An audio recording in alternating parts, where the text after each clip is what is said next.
نه اخلم غچ ما اخله ورسه قندهار کې د لنګ سوي عسکرو غم وخوره هسې کمیس او پرتوګې په وینو د ورشه ته قندهار کې دا پوستې سقوط کېږي نن مې یوه ویډیو ولیدل د طالب همت ته حیران شولم په قندهار کې طالبان امنیتي پوستو یو قرارګاه ته لار ورکوي د وتلو لسګونه رینجر او ټانګونه وځي لاس یې ورته جګ کړی ده په خیر راغلی په خیر راغلی هغوی هم وایي بس لاړلو روان دي دغه د افغانانو بېګناه افغانانو د هیوادوالو د وژلو سبب مه ګرځئ دغه عسکر ته چې ټوپک په اوږه کې ورکړی ده تنخوا یې نه ورکوي دا مه وژنه په نورو خلکو باندې او مبین صاحب زه یوې نقطې ته اشاره کوم سمټي دیوالو شاته ناست دی پروازونه د چې اولاد نه بل ته ځي په لکونو ډالر مصارف لري ټامیان د ځان سره راغوښتي دي چې د افغانستان له آب او هوا سره هم نابلده دي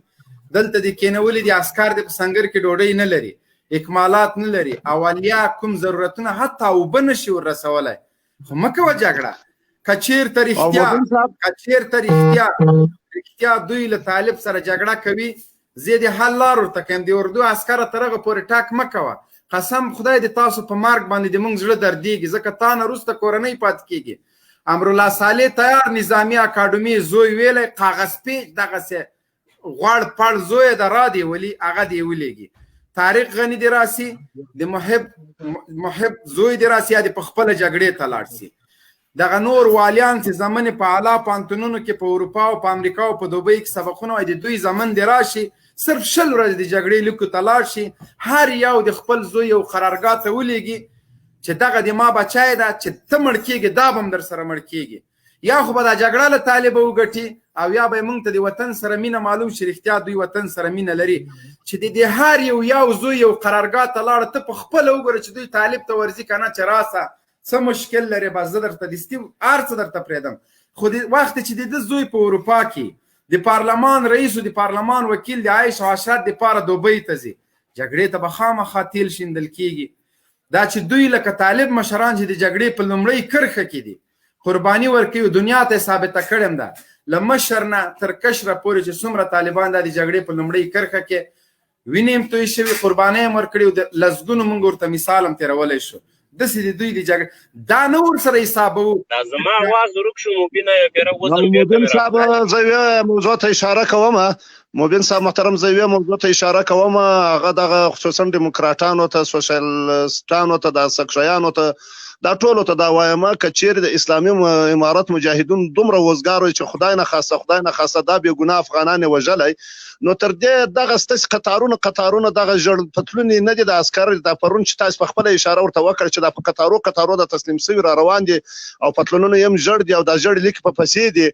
آیا دغه خلک موږ ولې نه وژنو موږ که وژلی خو دغه خلک به مو یو په دا سر کې وژلی او د دغه خلکو څه به مو انتقام واخیستی بله داسې خبر ده د پانتون د کابل تنها د 100 کال نه ده جوړ شوی 19 کاله همدا اشغال و همدا پانتون د کابل و همدغه طالبان و جنګېدل د امریکا سره او د غلام دولت سره ولې په د پانتون د کابل حمله نه کړه دا نه بیز د بګرام دی نه شوراب دی نه ګرینویلش دی نه کوم بله غټه قرارګاه د امریکایانو وه دلې د همدغو ولس بچیان درس وایي دلې د امرالله صالح زوی نشته دلې د عطا زوی نشته دلې د ګلبودین زوی نشته دلې د سیاف زوی نه دي د ما او د تا ورونه دي دلې ولس په خپلو بچیانو باندې حمله نه کوي دا سناسازي که دی وغواړي که ونه غواړي هغه ولس پوهېږي چې نن شپه ژاړي او د امرالله صالح او د نور به ناست وي د خپل اقتدار دپاره یې د خلک د منځه یوړی دو باندې هر څوک پوهېږي که څوک نه پوهېږي هغه به اصلا کودن وي هغه به مغزه نه لري شاهین صاحب محمد دغه یو ورور مخکې خبرې وکړې زه دغه یو خبرې تحلیل د امرالله صالح پورې ووایم دا خبرې چې کوئ شاته باید یو نفر ناست وي هغه تحلیل کړي تاسې د امرالله صالح خبره واورېدله هغه وویل چې زموږ د امنیت ملي ذوب دی یعنې امنیت ملي ناکامي ده ښه چې د امنیت ملي ناکامي ده نو خو نن باید تا رئیس د امنیت ملي ته ویلی وای چې لالیه نور دې په کور کښېنه نو ولې تر اوسه رئیس د امنیت دی چې د وزیر داخله ناکامي ده باید خو وزیر داخله ته خو معاون اول یې خو باید نن دې په کور کښېنولی وای که وزیر دفاع دی ته خو معاون اول د دې صلاحیت لري چې دا وزیر دفاع هم په کور کې نه رئیس امنیت ملي هم په کور کې نه وزیر داخله هم په کور کې نه دا خلک خو به د نن په کور کې نه ولي امرالله صالح صاحب دا زما غږ اورې امرالله صالح زه د افغانستان یو نظامی قدر یم، زه ستانه دا پوښتنه کوم، یو تحلیلګر یم، دا پوښتنه در کوم چې ته وایې زما د نظام، زما د استخباراتو کمزوري ده. که چیرې ستا رئیس د استخبارات دونه کمزوری نو ولې په کور نه کېنه؟ که چیرې ستا رئیس د استخبارات، وزیر داخله، وزیر دفاع دونه کمزوری ولې په کور نه کېنه؟ معنا دا چې معامله خپل په لاس باندې جوړه کړه، د افغانستان واړه واړه بچي پکې مړه کړه او پړم طالبان پکې کړه. دا در سره خلک نه مني، خلک ډوډۍ خوري، غول نه خوري. موږ په دې باندې ښه پوهېږو. صافی صاحب محترمه، که تاسو لیدلي طالبانو په ډېرو غټو بیزو د امریکایانو حمله وکړل، دغونه به بګرام به یې راواخلو. آیا تاسو لیدلي چې طالبان هلې نوشتې په دیوالو کړي او بیرغونه یې ځان سره وړي وي؟ وروره اوله ورځ په ټولو عکسونو کې ما دا تحلیل د هغې نه بعده زه میډیا ته راغلم. ما اوله ورځ ټول عکسونه تعقیب کړي دي. اوله ورځ چې څه عکسونه څه ویډیوګانې په دې پوهنتون کې اخیستل شوي دي، په یو دیوال باندې مې لیکنه نشته ده. کله چې ماښام کېږي، سبا هم د طالبانو بیرغ پیدا کېږي، هم دا لیکنه پیدا کېږي. ولې د اولې ورځ په ویډیوګانو کې دا شی نشته؟ او بل تر ماښامه پورې دلته جنګ و، تر ماښام مازدیګره پورې دلته نظامیان ول، تر سبا سهار دا د شپې دا بیلرې چا چاپ کړلې؟ دا بینرونه چې په دیوالونو باندې لګېدي چې موږ سوله نه غواړو، دا پرنټر زما په کور کې و، دا پرنټر زما د پلار په کور کې و. که دا پرنټر د کوم دولت دا وروره جوړه شوی پلان دی، ولې ساده کېږي؟ د افغانستان خلکو ساده مه کېږئ، د خدای دپاره ساده مه کېږئ. جنګ د خپل بقا په خاطر باندې اوږدئ، جنګ په دې خاطر باندې نه اوږدئ، جنګ د خپل بقا په خاطر باندې اوږدئ. که زه وایم امریکایي تا نور نه غواړي، زه وایم چې امریکایي وایي 20 کاله ما تا ته ای اشرف غني، ای کرزی، ای پلانې بستانې، ما 20 کاله تا ته پیسې درکړې، موټر مې درکړه، امکانات مې درکړه. نه زه خوندي یم، نه اردو خوندي ده، نه پولیس خوندي ده، نه د امنیت راوسته، او پیسې دې ټولې چور کړې په اروپا او امریکا کې د خپل ځان د پرې بلډینګونه جوړ کړه. نو زه د امریکا په اډه کې ناست یم، خوندي نه یم. په ایساف مرکز کې په ما باندې برید کېږي. نو د امریکا خو خره نه دي که نه، هغه تحلیلګران لري، هغه نظامیان لري. هغه د خپل نظامیان غونډه په دې باندې وکړه، کانګرس په دې باندې غونډه وکړه چې 20 کلونه بعد هم په ایساف سفارت باندې حمله کېږي. دا څه رقم امنیت دی؟ دا دومره پیسې صافی صاحب دا یو سوال، وړوکی سوال صافی صاحب، دغه بینر دا چې څه رقم ډیزاین شوی ده، آیا دا په یو ساعت کې کېږي دا رقم ډیزاین؟ نه، دو ته څو یو هفته مخکې دا ډیزاین شوی ده د بینر. هغه خبره یې وکړله صافی صاحب، مبینه وخره تر 4 بجو پورې مطبعې خلاصي، تر 5 بجو ماښام اخري تر 6 بجو پورې. تر 6 بجو نه بعد د کابل ټولې مطبعې تر ماښامه ځان نه بندېږي تر سبا سهاره پورې. دا څه رقم په کوم ځای کې چاپ شول؟ بل هغه مطبعه چې دا یې چاپ کړي دي خو دې وایي، بل هغه محصلینو چې دغه ویلي چې دغه بیلرې موږ چاپ کړي دي، هغه محصلین دې راشي ودې وایي چې دغه بیلرې موږ چاپ کړي دي. بله خبره، د کابل پوهنتون ته ننوتل کارت غواړي. د کابل پوهنتون ته ننوتل په دروازه کې، په هره دروازه کې پولیس ولاړ دي، تلاشي کوي. که یو څوک یو توپانچه یو چاقو د ځان سره یوسي دا در سره منم، او که څوک د ځان سره دیکا او راکټ او د هغې تر څنګه کلیشنکوف او دا دونه شاجورونه چانټې دننه کوي، دا هیڅ امکان نه لري. رئیس د کابل د پوهنتون 15-20 نفره باډیګارډان لري. همدا رقم د کابل پوهنتون استادان د اشرف غني مشاورین دي، د هغې امنیت نیول شوی دی. د کابل په دروازه کې چې پوهنتون په دروازه کې چې دا څو محصلین جنکیان یې نوځي، دا هم تلاشي کېږي، تم تلاشي کېږي، زم تلاشي کېږم. د ټولو محصلینو موټر بیرون درول کېږي. د کابل پوهنتون په مخ کې پارکینګ دی، بیرون درول کېږي. دننه د پوهنتون ته یوازې د رئیس و معاون او دغه استادانو چې هغه ډېر پخواني استادان دي، د هغې موټرو ته اجازه ورکول کېږي. ګورئ، د پرون ما 100% اول د واره ما دا فکر کوم چې دا به طالبانو کړی. کله چې به تر مازدیګره پورې د خلکو عکسونه ویډیوګانې دا ټول تحلیل کړه، ومې کتل، د هغې نه بعده چې په دیوال لیکنه وشوله، ما لې دا کار جعلي دی. ګورئ، تحلیلګر هغې ته وایي چې هغه جعلي کار راوباسي.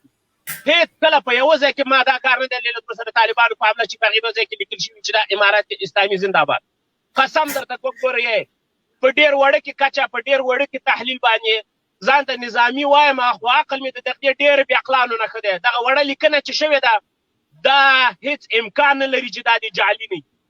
دا خپله تاسې دولته په ځان باندې ثبوت کړه. قسم درته کوم چې دولته دا تا په ځان باندې ثبوت کړه. دغه لیکنې نه دا معلومیږي. که د دنیا یو تحلیلګر دا ثبوت کړه او دا یې وویل چې دا لیکنه طالب کړې ده، او ته چې یو ځای ته جنګ ته ځې، په هغه ځای کې 100% ستا د مرګ خبرې خطرې، هلته ته دې ته وخت نه لرې چې ته به دا لیکنه وکړې. هلته چې ته پوهېږې چې زه دلته 100% مړ کېږم او روان یم،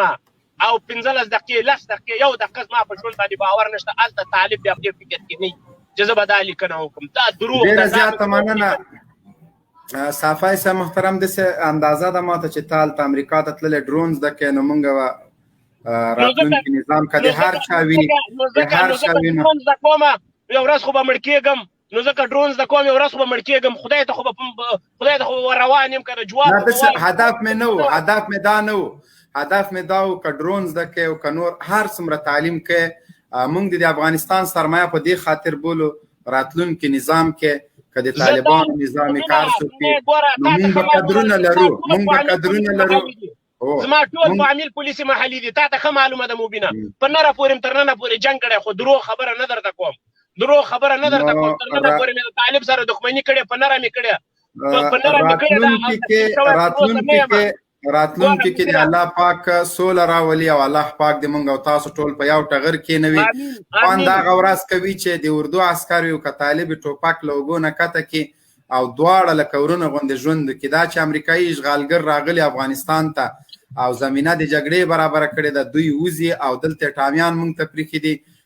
له دواړو طرفونو که وژل کېږي هغه څوک وژل کېږي موږ د اردو عسکر باندې زړه په ځکه خوږېږي چې تر شا یې کورنۍ پاتې کېږي هغه که مور ده که مېرمن ده که خور ده که پلار ده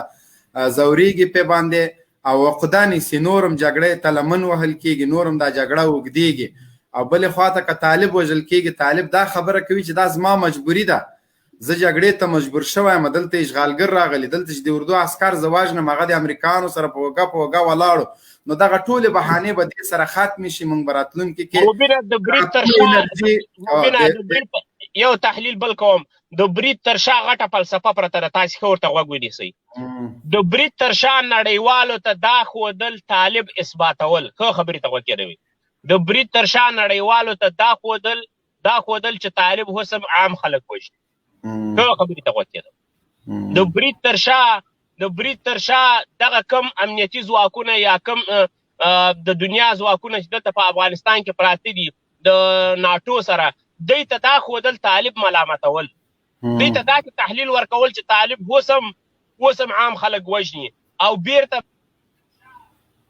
متاسفانه صافی صاحب قطع شو به هر حال عقاب افغان الحنفي السلام علیکم ورحمت الله وبرکاته خبرونه ته بخیر راغله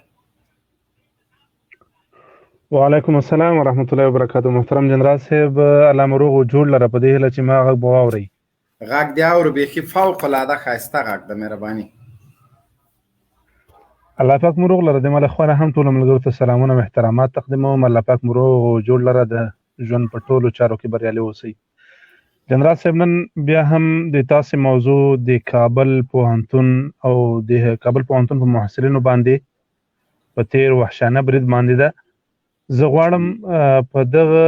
موضوع باندې یو تحلیل وکم ما وخت د شهاب لیوات صاحب په لایف کې هم دا خبره وکړه او په آخر کې یو وړه ګیله وکم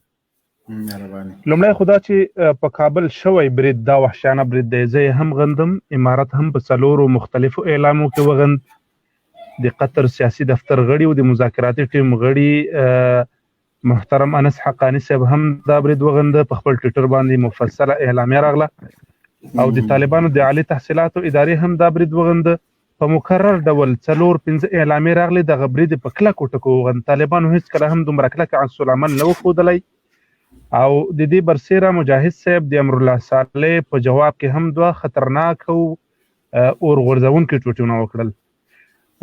له دغو ټولو څرګندونو څخه څرګندېږي چې طالبان په دغه پیښه خورا غمجنې دي د دغو پیښو قربانیانو ته شهیدانو ته د شهادت د مقبولیت او ټپیانو ته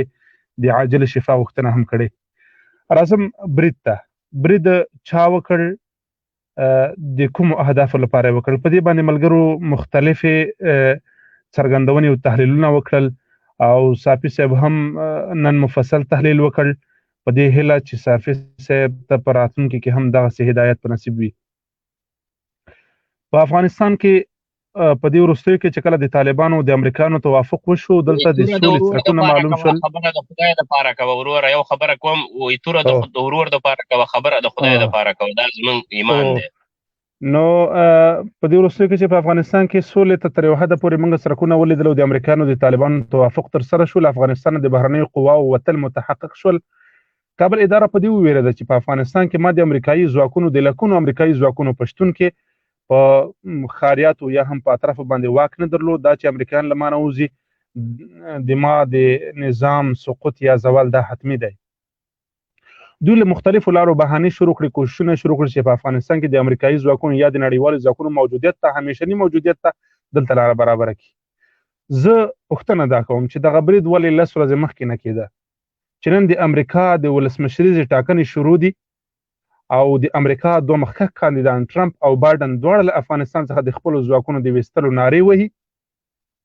دغه برید نن ولې وشو؟ د امریکا ټاکنو ته یو ورځ پاتې د برید وشو. د همدې په خاطر وشو چې د امریکا راتلونکی ولسمشر په غالب ګمان چې بایدن دی د هغه توجه افغانستان ته جلب کړل شي او په افغانستان کې دوی دې ته اړ ایستل شي چې خپل ځواکونه په افغانستان کې پرېږدي. د همدې په خاطر شوی. دویم لاره او دویم هدف دوی چې له دې نه غوښتل هغه دا و چې په قطر کې روانې خبرې زیانمنې کړي. د کابل اداره یا هم په کابل کې حاکم ټیمونه په خپله خوښه باندې قطر ته نه وتللي سورې ته یا مذاکراتو ته. د امریکا له غوږونو ونیول او طالبانو ته یې میز ته وروستل او دوی له دغو خبرو خوښ نه برېښي. ولې طالبان لکه څنګه چې امریکا سره په خپلو ارزښتونو باندې ټینګ او بالاخره په هغوی باندې خپل ارزښتونه ومنل، د افغانانو ارمانونه ورباندې ومنل، همداسې په دغه ټیم باندې هم خپل ارمانونه او د ارزښتونو دفاع او د ارزښتونو اعاده مني. وخت کې مني او دوی سره معقول دلایل نشته. زه کله ناکله ملګرو ته وایم چې له کابل څخه تللی پلاوی د دوستم زوی یا د عطانور زوی چې له خولې څخه یې اوس هم د شیدو بوی ځي، دی به د شیخ عبدالحکیم صاحب ځواب څنګه وایي؟ نو چې کله دا خلک په دلایلو کې هم پړ راغلل او د منطق له لارې هم د خپل مردار او کثیفه ډیموکراسي نه سوی ګټلی، کوشش یې وکړه چې له دغو لارو نه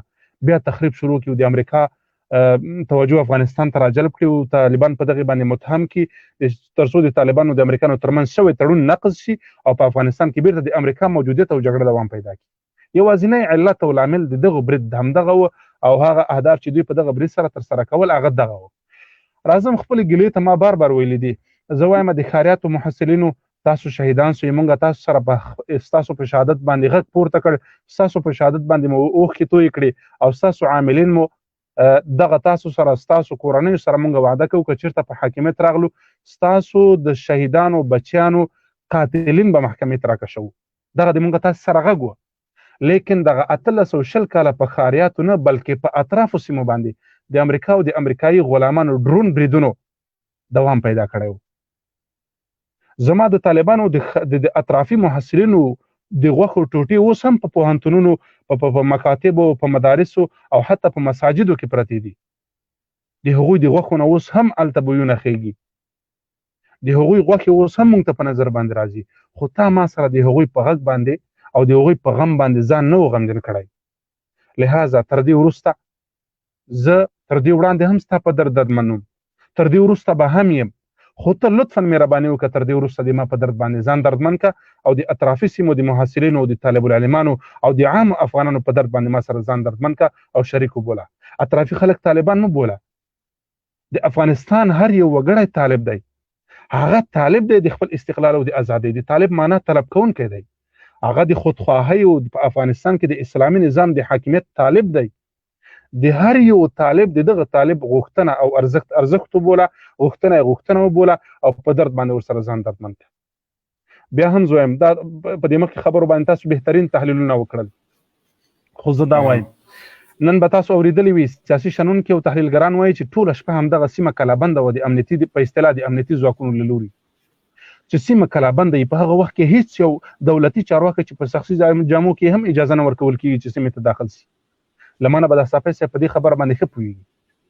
چې کومه سیمه د امنیتي ځواکونو لوري کلابند دی هلته په شخصي جامو کې هیڅ چاته اجازه نه ورکول کېږي چې داخل شي،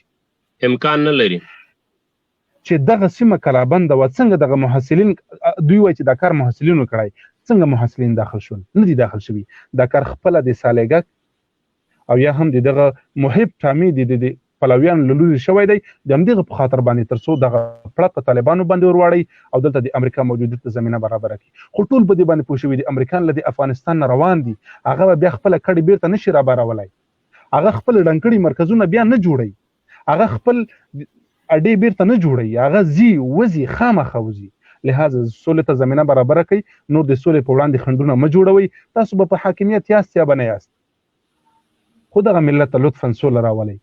نور د دغو معصومو محصلینو او د دغو معصومو افغانانو وینې مه تویوئ والله لازم د دې پوښتنه به درنه کیږي که موږ یې ونه کړو موږ ووژل شو د موږ بچي به یې درنه کوي والله لازم که تاسې هم ووژل شوئ قبرونه به مو په تیږو ویشتل کیږي عقاب ورور یو تحلیل ته وخت راکړئ دا ډېر مهم دی که په تیرو آینده 24 ساعتونو کې وزیر داخله وزیر دفاع رئیس امنیت او رئیس استخبارات د کابل ښه خبرې ته غوږ کېدوي که په تیرې آینده 24 یا 42 ساعت